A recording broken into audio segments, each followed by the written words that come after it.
Super Smash Bros. Ultimate just released, and it is awesome. Now, today is currently December 23rd, so for significance behind that is that it's the 10th day of Smashmas. So how more fitting would it be than for me to have, for the 10th day of Smashmas, a top 10 video? So you can see at the top right there is Hammer Slam Bowser and Turbocharged Donkey Kong, known as the Sky Amiibo. So for those of you who don't know what a Sky Amiibo is, basically it's a Skarner that is playable in Skarners from the game Skarner Superchargers that these two characters guest starred in, and then they double function as an Amiibo as well. But basically what this means is that those characters are in the shot right now because they kind of fit into the whole theme of Smash Bros. And everything, with them being Smash-based characters. And then they're also at the top right there to represent the fact they cannot be on the list because I don't want them in Smash. They're already in Smash. So basically what this list is it's basically the top 10 Skarners that I would want to see in Smash personally, and of course these characters have to not be in Smash already, otherwise I wouldn't want them in Smash. They'd be in Smash, as I was kind of alluding to before already. So this criteria is based on how popular the character is and what kind of moveset potential they have for the game, as well as how much they'd fit in with the rest of the cast of this amazing lot right here. So without further ado, let's get into the top 10 countdown. Okay, so coming in at number 10, we have none other than Jetpack. So say what you want about this Skarner, he would make an excellent addition to Smash, purely because he definitely fit into the roster. Since I could definitely easily see him being alongside Pit right there in the poster. But regardless, apart from that, he is a popular Skarner because he has gone through many iterations, and all of those iterations would make it easy for alternate costumes of this guy. But regardless, outside of all of that, he would make a good Smash character purely for his moveset. So he could function as an Echo Fighter to Mega Man if push came to shove. But apart from that, I feel like his moveset could be a whole lot more unique, because he could standardly just shoot gusts of wind, and then for a spike he could lower his vac gun to below his both of his feet right there and shoot gusts downwards to spike enemies as such. But either way, apart from that, when it comes to his specials, his neutral could simply be him sucking in enemies and then blasting back out again. His up B could be him using his jetpack to launch right back up to the platform. Then his side B could be using little chainsaws, like from his high hurricane jetpack counterpart. And then his down B could also be similar to his hurricane jetpack counterpart, with a somersault that would push back enemies, allowing for more combos that he could utilize with this guy in the air and all of that fun stuff. So basically, whilst this guy isn't the most popular of Skarners, he has had many iterations making alternate costumes easy. Then he'd also fit in with the Smash roster, and he has a great moveset potential for the game. So those are all reasons why Jetpack makes number 10 on the list. The only reason he's not any higher is because he isn't the most popular of Skarners as time has passed.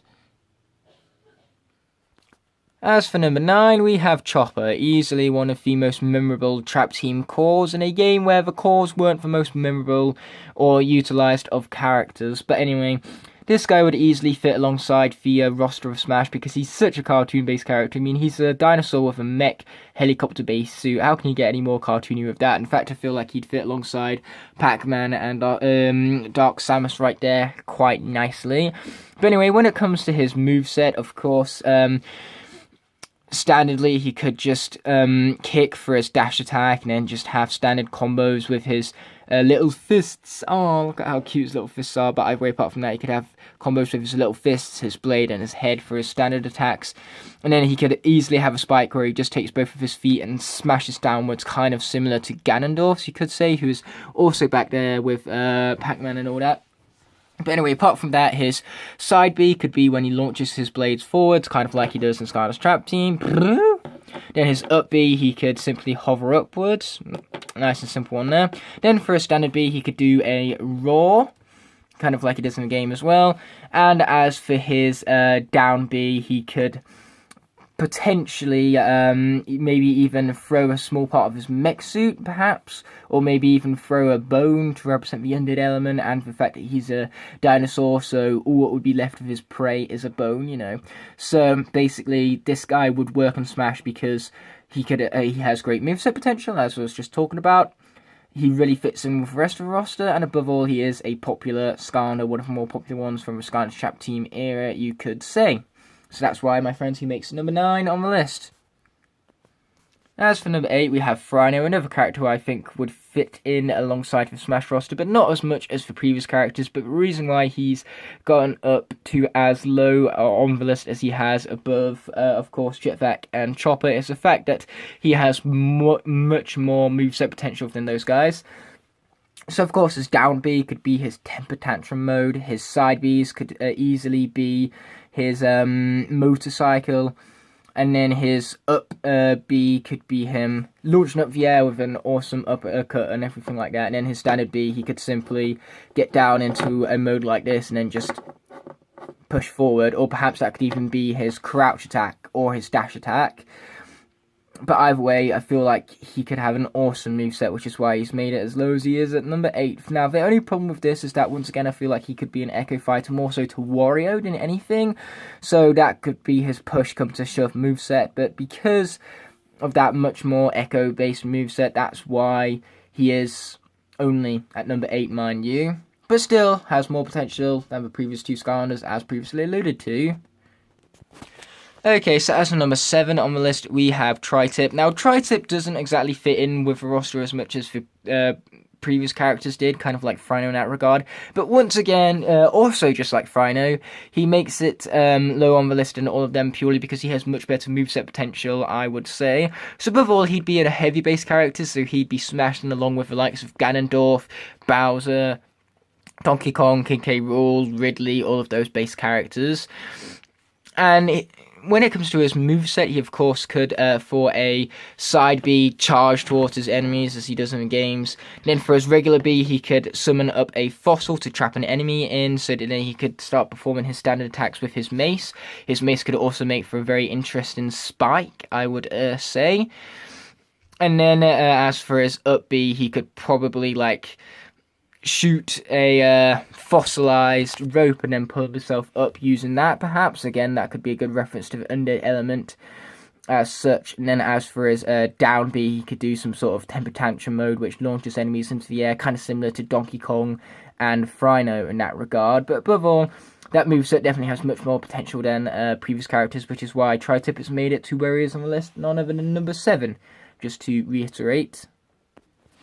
For number 6 on the list, we have none other than T-Rex. Now, he'd easily represent Skylanders as a whole because he is the most iconic giant, and giants are probably the most iconic gimmicks from Skylanders, so that alone gets him to number 7, the recognition of his character, you could say. But above all, he also has great moveset potential. So his standard B could be his cannon, whereas his side B could be his charge. His down B could potentially be like a woodpecker sweep or something like that, or maybe that could be some sort of grab of his. And then his up B could be him shooting himself up using his cannon as such. And then his regular attacks could, of course, be his fist slamming everything. Which would, of course, in the air have all sorts of different combos that you could utilize and stuff. So above all, once again, we have a great moveset, but what really pushes this guy lower on the list than previous characters is his iconicness and recognition. So thanks to that, T-Rex has made none other than number 6 on the list. As for number 5 on the list, we have Stealth Elf. Once again, say what you wish about her. She would make a great Smash character purely because of her moveset capabilities. So, of course, you could have her standard slash attacks for her A moves as such. But where this character would really excel is in her aerial attacks because, of course, she is a very gymnastic-based character. Or flexible-based character, however you want to put it. But point is, that would allow for lots of air-based combos. She'd be very quick and aerial-based like that. Kind of like characters like the Inklings, which I definitely feel like Stealth Elf could fit in with on the roster as well. So yes, her aerial attack potential is out of the roof of this one. But above all, she also has some great potential for special attacks, like her down B. She could put a scarecrow in front of her that would counter any sort of attacks that enemies threw at her. Then for her standard B, she could turn invisible or something like that. Then for her down B, she could potentially do her somersault attack that would push enemies back and give her increased advantage over the arena itself. And then for her up B, she could potentially even teleport upwards in order to get back up towards the stage. And if you press your up B attack and then input a different direction, it could potentially even teleport her elsewhere towards the map, towards her right or left or even downwards is basically what I'm saying here. And that could allow her to easily get through walls as such very easily. So above all, Stealth Elf has, just like Jetpack, a lot of iterations, so no matter what you say about her, she does have a popularity behind her and a lot of alternate costume potential, alongside a huge potential for moves which could really fit in with Smash Brothers as a whole, which is why she's made number 5 on the list. All the more, Splat is one of those characters which could easily make for a very interesting moveset in Smash. So, not only does her cartoony aesthetics really fit in with Smash, like she could really fit in alongside Kirby and Donkey Kong there, I would say.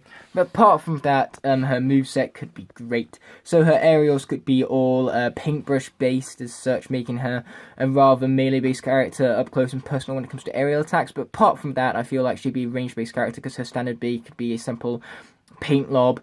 Then her side B could be maybe even a charge and attack where she sits in her supercharger and then that charges forward. That would be very cool, I would think. And it's not like we don't have characters which don't like summon in things for their dash attacks, like Zelda, for example, can summon in a huge giant guard-like being, and then that can charge forward and stuff. So it can be similar to that, just with a Splat supercharger vehicle instead. And then as for a down B, that is nice and easy. She could easily just summon in one of those ink monsters that she has. That would be a very awesome one. But again, that would be very similar to Zelda in some regards. So she could easily be an Echo Fighter of Zelda if push came to shove, mind you.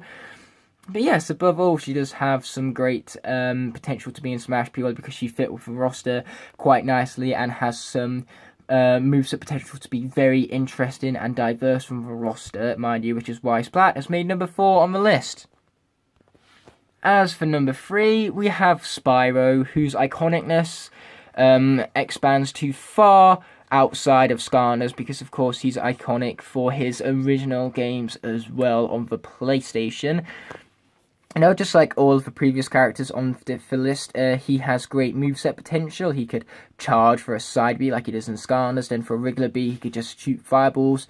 For an up B, he could simply just fly up towards the stage, perhaps.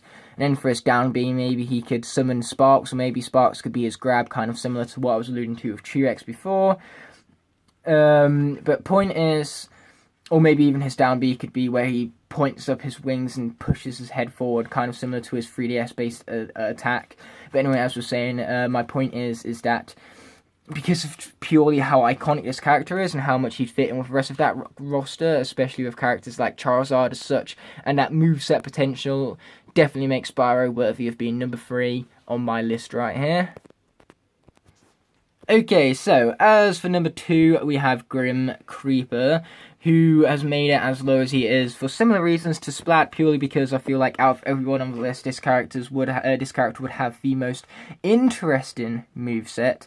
So of course, his standard attacks, he'd just have his Scythe, and then his Scythe could also be his aerial-based attacks as such, with an awesome spike-based ability.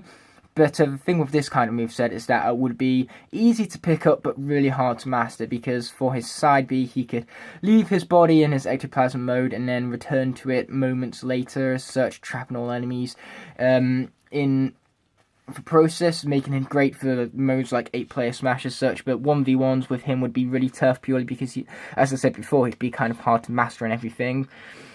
And then apart from that, for his regular B, perhaps he could just spin his Scythe to launch enemies upwards, kind of like how he does in the games, of course. Then for his down B, perhaps he could do a nice little slide maybe, or even throw down like a little casket that just lights and fire as such, similar to Simon and all that, which is why I feel like he definitely fit in to the roster, especially with characters like Richter over there alongside Meta Knight, Ridley, Richter, Captain Falcon, and so on and so forth.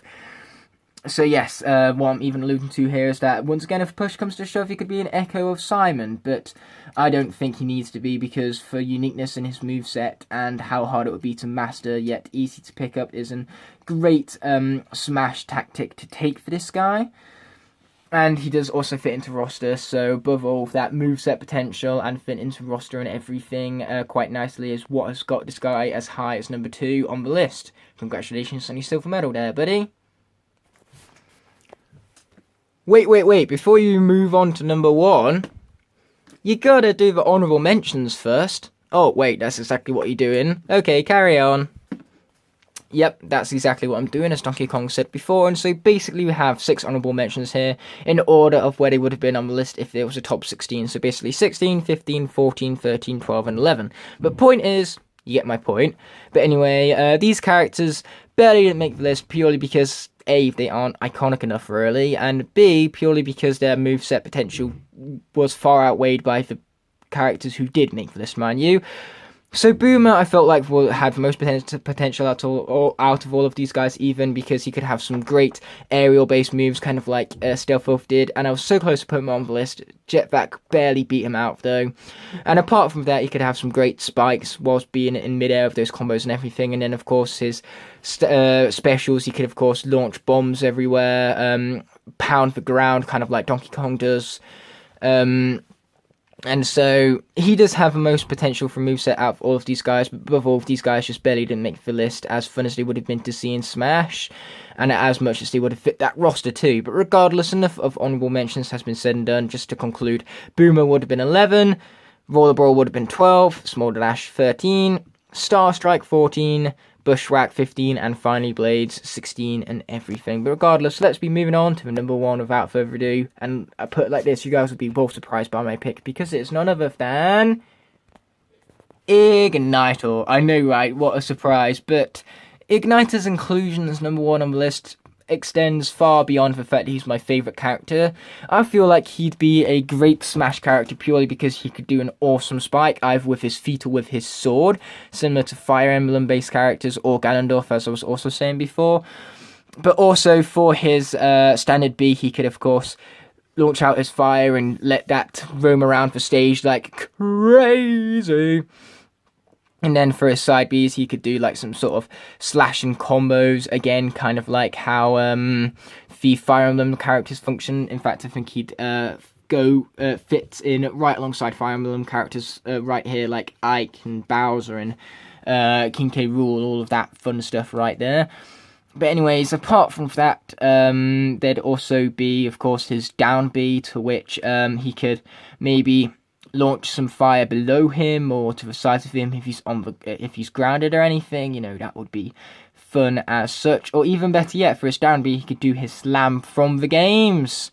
And then as for his up B, he could simply throw his sword upwards, jump up to get it, and grab the ledge whilst doing so. So again, that sounds very similar to Ike, mind you, but that's because a character like this would be, but his uniqueness would still extend far beyond that, because as I said before, he'd have his flame-based abilities as such, which would make him a whole new level of fun. And above all, like I said, he would definitely fit that roster, and he is my favourite character, so that definitely does help get him to number 1 on the list, which is why he is at the position he is. So now, we're going to put him alongside the characters that are already in Smash, because he should be in Smash alongside them. But regardless, this video is coming to an end, so thank you so much for checking out Day 10 of Smashmas, and I'll be seeing you guys for the next one. But until then, peace.